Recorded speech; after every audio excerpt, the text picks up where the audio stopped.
नमस्कार दोस्तों, आज के वीडियो में हम जानेंगे कि जेपीसी आखिर कौन सी खेत की मूली है और क्यों अडानी मामले में जेपीसी बनाने में सरकार के दिल की धड़कनें बढ़ी जा रही हैं। इस बीच संसद में बड़ा गजब का ड्रामा चल रहा है दोस्तों।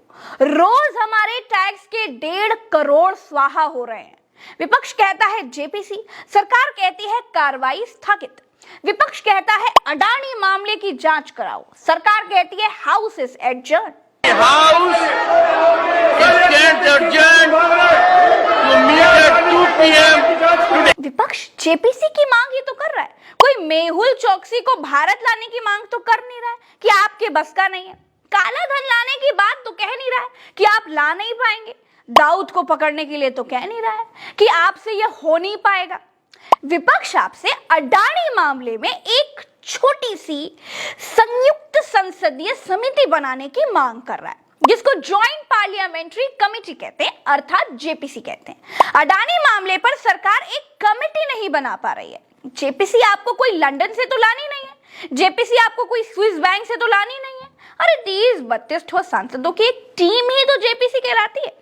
तो दोस्तों, आज के इस वीडियो में हम ये समझेंगे कि जेपीसी ऐसी कौन सी हवा है, आखिर ये कौन सी तोप है जिससे पूरी मोदी सरकार भाग रही है। दोस्तों, संसद में 2 समितियां बनाने का नियम है। किसी भी तरीके की जांच हो, 2 ही तरह की समितियां काम करती हैं। पहली है स्थायी समिति, दूसरी है अस्थायी समिति। स्थायी समिति पूरे समय काम करती है और सरकार के कामकाज पर नजर बनाए रखती है। अब अस्थायी समिति किसी विशेष मुद्दे पर ही बनाई जाती है, जैसे कि जेपीसी।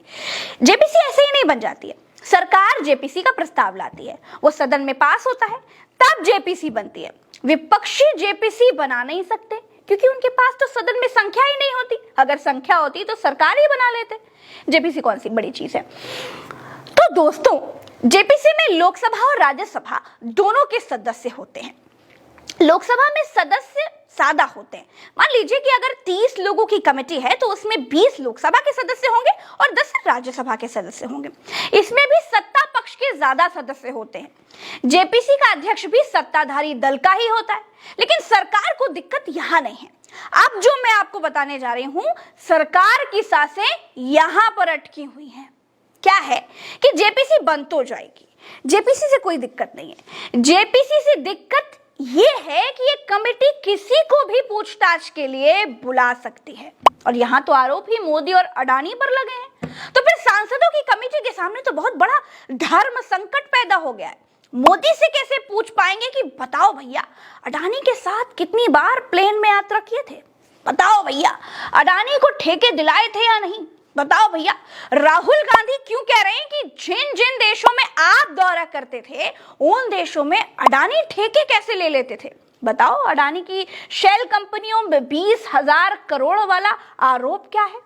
यही बात अडानी को भी बुलाकर पूछी जाएगी। मोदी और अडानी से सांसद सवाल पूछेंगे? ना बाबा ना, ये होना तो दूर की बात है। अमृतकाल में अडानी और नरेंद्र मोदी से सवाल, ये तो सुनना भी पाप है। इसीलिए हर रोज यही होता है। अमृतकाल में संसद कल तक के लिए स्थगित है।